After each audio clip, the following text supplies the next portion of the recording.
Good morning, good afternoon, whatever time of day it is that you're watching this video and wherever you may be, thank you for being here. This is Christy with Tatted Hat Girl Reads, and I thought a different video that could be fun is a July TBR. Now we are in the first week of the month, but I don't think it's too late. So let's just dive right on in and hop to it. The first book I want to talk about is The Ghostwriter because this is the one I know the least about.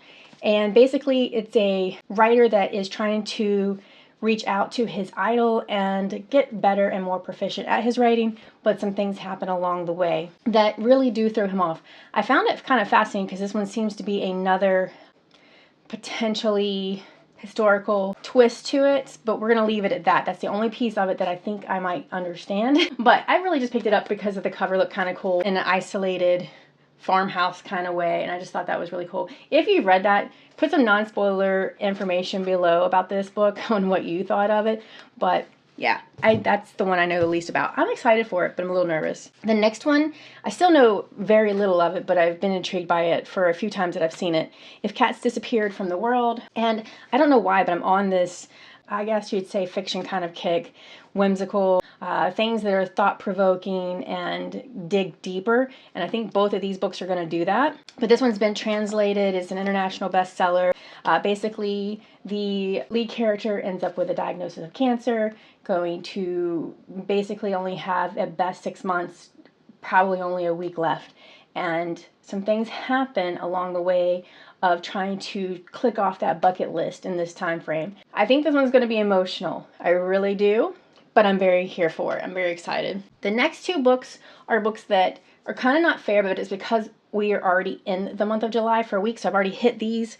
I haven't finished them, but this one is The Robin on the Oak Throne, and I took the jacket off because, you know, I get tired of hearing it when I'm flipping through.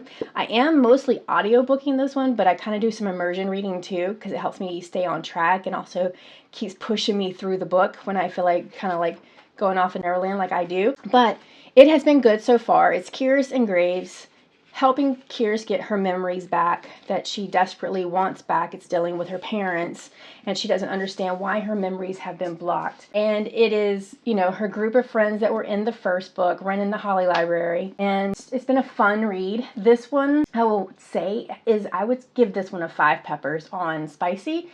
The first book didn't have any spice to me, none whatsoever. In fact, I was kind of left like, there's a little love triangle here, but nothing really happened. And then in this book, she rectified that. I still haven't figured out if there's going to be a book 3 because I haven't finished this, and I haven't seen anything online saying that there will be a book 3. So I'm thinking this is just a duology, but if that changes, I'll let you know. But yeah, it has been a fun, fast read. There is roughly 460 pages, 62 pages. There is an interlude. I just realized that. We're going to kind of hold on and we'll figure out if there's going to be a book 3. But yeah, I'm absolutely loving it. It's been fun. There's dealing with heist. There's objects to steal. That is actually how Kierse recharges her magic, is by stealing. And I thought that was just a fascinating twist to this book and this story.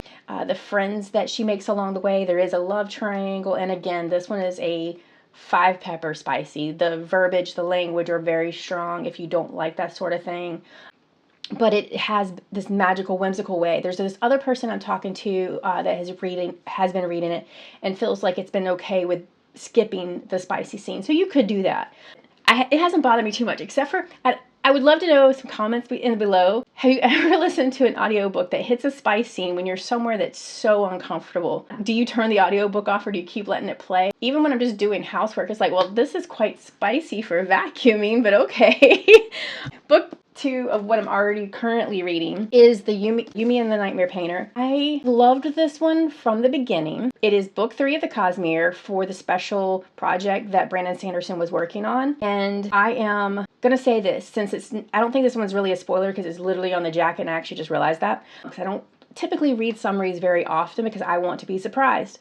But this one is told by Hoid, so if you've read any of Brandon Sanderson's work, you know of Hoid. And I didn't realize actually that it was from the perspective of Hoid until I hit 30% last night, I think it was. And I am reading this one. I am 100% reading this without doing the audio immersion. The pictures in the Kindle version are absolutely stunning. I will say that my Kindle color It's not as vibrant as it is maybe on my phone in the Kindle app, but it's still absolutely beautiful. Like you can kind of see, like yesterday, there was an image of two people that were together, and it was the picture of their skin, their body connected and entangled, but it was like a soft light pink, and you could almost make it out once you knew that that's what it was, their skin. It wasn't just like they were wearing shirts or something. So when I compared it to my phone app, I could definitely see a difference, but it's still so beautiful because the color soft looks like someone has sketched it and watercolored it. So it's really beautiful. But Yumi and the Nightmare Painter end up entwined together in the fact that they have this common challenge that they are sharing together. They have to help each other in their worlds. They're both loners, isolated, and it's already been a fantastic, enjoyable read. I don't know. I'm only 30% in at this one, and this one I am, I think, 55% in. I know I'll finish those two for sure, and then this week, these two, I'm hoping to finish the last part of the month. I would like something else in my TBR this month, but it has to be something that I can manage. These two are going to be emotional, I do believe, so it needs to be something lighthearted. If you have any recs for me, put those in the comments below. I would greatly appreciate it. I definitely have long TBR, physical TBR of books I have not read, so I do need to hop on that. But you guys, this is a very short video, and I hope you enjoyed this July TBR, and I appreciate your recs below. Again, as always, please subscribe and like this video if you enjoyed it and want more content like this so it'll show up when I do post. And you guys have a great day. Bye.